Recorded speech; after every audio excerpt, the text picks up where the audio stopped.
Hey everyone, and welcome. Today we're going to run a full system scan on a huge topic from your Class 10 syllabus, democracy. What are its actual real-world outcomes? What does its report card really look like? Let's dive in and get you totally exam ready. Now, this deep dive is all about making sure you're prepped for your exams, and it's brought to you by our awesome friends at A1 Institute.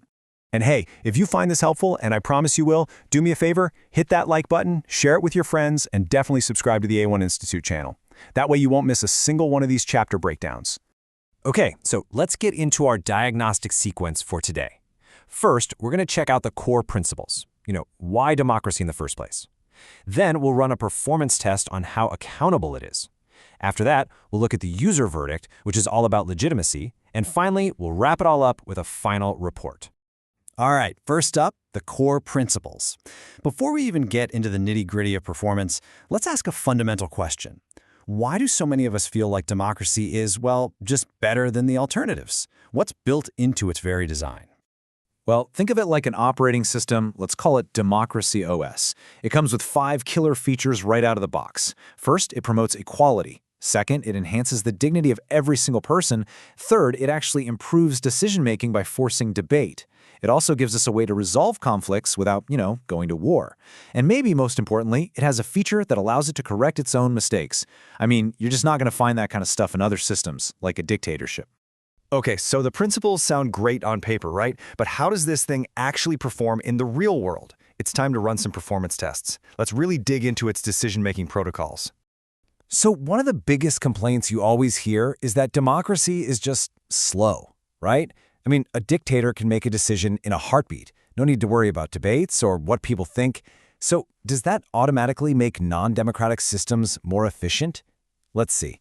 Now, what's really interesting about this is, democracy is definitely slower. It has to go through all this deliberation and negotiation. But that's not a bug, it's a feature. Because when you involve more people, the outcome is way more likely to be accepted by everyone. And think about it, a super fast decision that nobody supports isn't very effective in the long run, is it? It's actually the opposite. And a huge piece of this whole process is something called transparency. It basically means that you, as a citizen, have the right to look under the hood and see exactly how decisions are being made.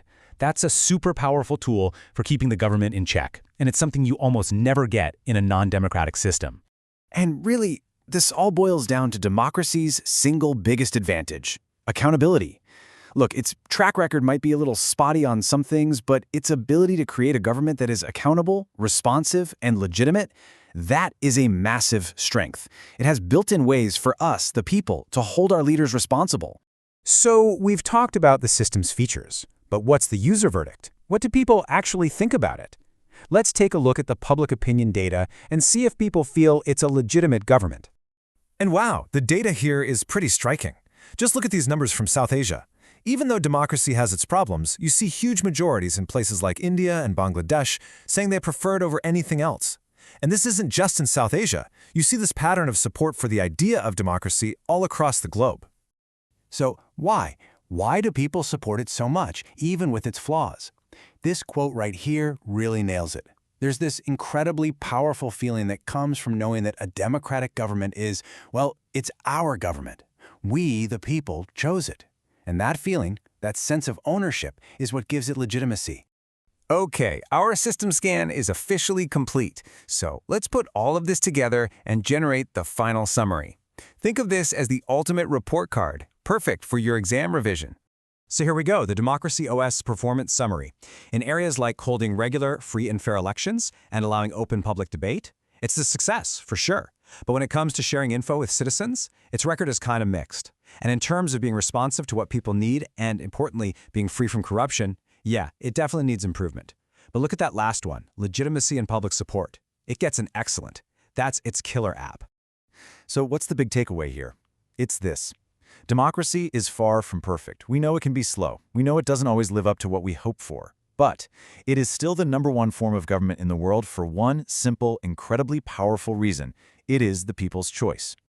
Now, if you want to seriously upgrade your own exam prep and get full access to super detailed analyses just like this, then you've got to check out A1 Institute. They've got the whole package: full notes, guidance from experts, even admissions counseling. Basically everything you could possibly need to ace your exams. All the details, including their phone number, are waiting for you in the description below, so go check that out. And hey, before you click away, just one last quick reminder. Please like this explainer and subscribe to the A1 Institute channel. You really don't want to miss what's coming next.